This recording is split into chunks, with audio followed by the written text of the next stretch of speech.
बोलिए करवा चौथ माता की जय। करवा चौथ व्रत कथा। एक साहूकार के एक पुत्री और 7 पुत्र थे। करवा चौथ के दिन साहूकार की पत्नी, बेटी और बहुओं ने व्रत रखा। रात्रि को साहूकार के पुत्र भोजन करने लगे। उन्होंने अपनी बहन से भोजन करने के लिए कहा। बहन बोली, भाई अभी चंद्रमा नहीं निकला है, उसके निकलने पर मैं अर्घ्य देकर भोजन करूंगी। इस पर भाइयों ने नगर से बाहर जाकर अग्नि जला दी और छलनी ले जाकर उसमें से प्रकाश दिखाते हुए बहन से कहा, बहन चंद्रमा निकल आया है, अर्घ्य देकर भोजन कर लो। बहन अपनी भाभियों को भी बुला लाई कि तुम भी चंद्रमा को अर्घ्य दे लो, किंतु वे अपने पतियों की करतूतें जानती थीं। उन्होंने कहा, बाई जी अभी चंद्रमा नहीं निकला है, तुम्हारे भाई चालाकी करते हुए अग्नि का प्रकाश छलनी से दिखा रहे हैं। किंतु बहन ने भाभियों की बात पर ध्यान नहीं दिया और भाइयों द्वारा दिखाए प्रकाश को ही अर्घ्य देकर भोजन कर लिया।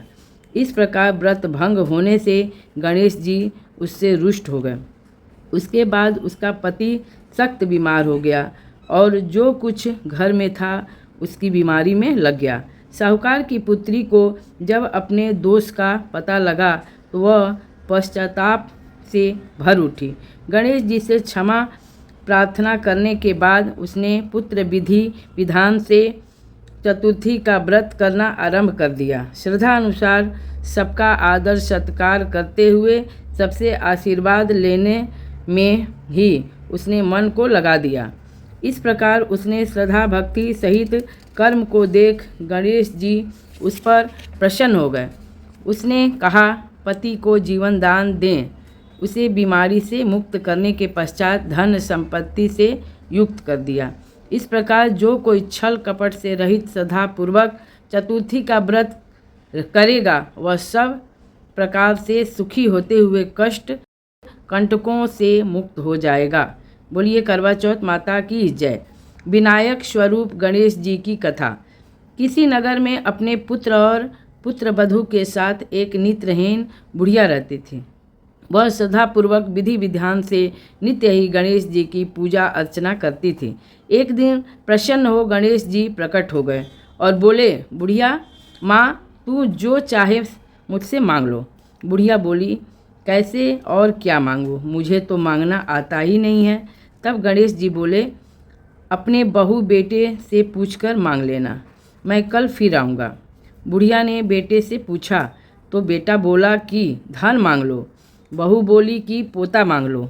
तब बुढ़िया ने सोचा कि ये दोनों तो अपने अपने मतलब की ही बात कर रहे हैं। अतः बुढ़िया ने पड़ोसियों से पूछा।